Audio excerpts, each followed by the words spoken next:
Welcome back to The Takeout. A grand jury has found that Florida Governor Ron DeSantis' administration misused $10 million in taxpayer funds by diverting a Medicaid settlement over drug overcharging to a nonprofit linked to DeSantis' wife. The grand jury called it a, quote, sophisticated scheme to fund political activities, unquote, but it said there was not enough evidence to file criminal charges. DeSantis has called this controversy, wait for it, a, quote, hoax. CBS News Miami investigative reporter Jim DeFede has been following the story and reporting on it extensively. Jim's also the host of Facing South Florida.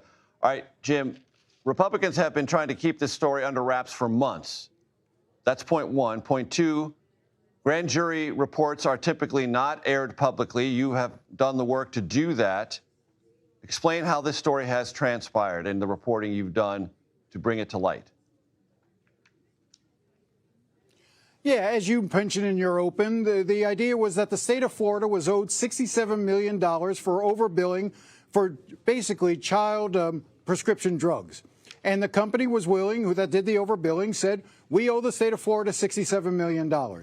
And what the DeSantis administration did was, it was at the time that they were trying to raise money to challenge an initiative in Florida that would have legalized marijuana. But the governor didn't have the funds to really attack that initiative. So what he decided to do was, he had members of his administration essentially say to the company that owed the state $67 million, you know what, just pay the state back $57 million and send the other $10 million to the Hope Florida Foundation, which was a foundation that supported the initiative by Casey DeSantis to help struggling individuals in the state of Florida.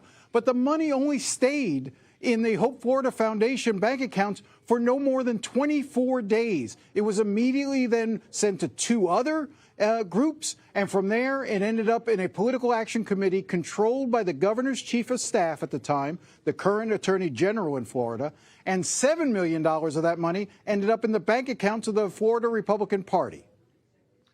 What does Ashley Moody have to do with this? And Ashley Moody, we should point out, running for re-election as a senator from Florida.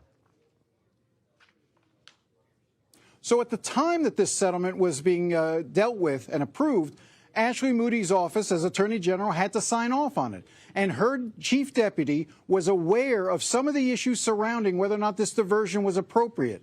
And essentially what he ended up doing was saying, as long as it doesn't look like it's the Attorney General doing this diversion, if it's just the DeSantis administration, we're okay with it because, well, there'll be political consequences if it ever comes out. And so Ashley Moody and her chief deputy agreed that the diversion of funds should go forward, and she ended up saying yes, and they signed off on it. So it's the signing off. It's the grand jury found that the Attorney General's office failed to protect taxpayers in this, to make sure that taxpayer money was being properly spent. Jim, why did the grand jury conclude, or how did it conclude, that it could not, or anyone could not bring credibly criminal charges? Because this sounds pretty criminal. Yeah. No, this is taxpayer money being used to fund political campaigns. There's a no-no in there. And the grand jury expressed outrage throughout.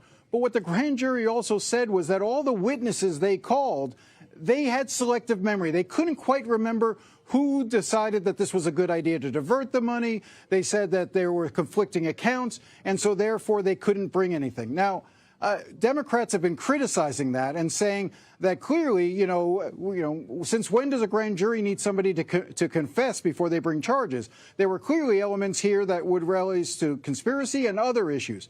And so Democrats are now demanding that the grand jury investigation be reopened. But for now, it remains under seal until we were able to get our hands on it. Get your hands on it. That's exactly what Jim DeFede did. I encourage you, if you're curious about this story, and a whole roster of Florida Republicans who are in part of this story, look up Jim DeFede's work. It's great stuff. Jim, it's always a pleasure to have you on the program. I appreciate it.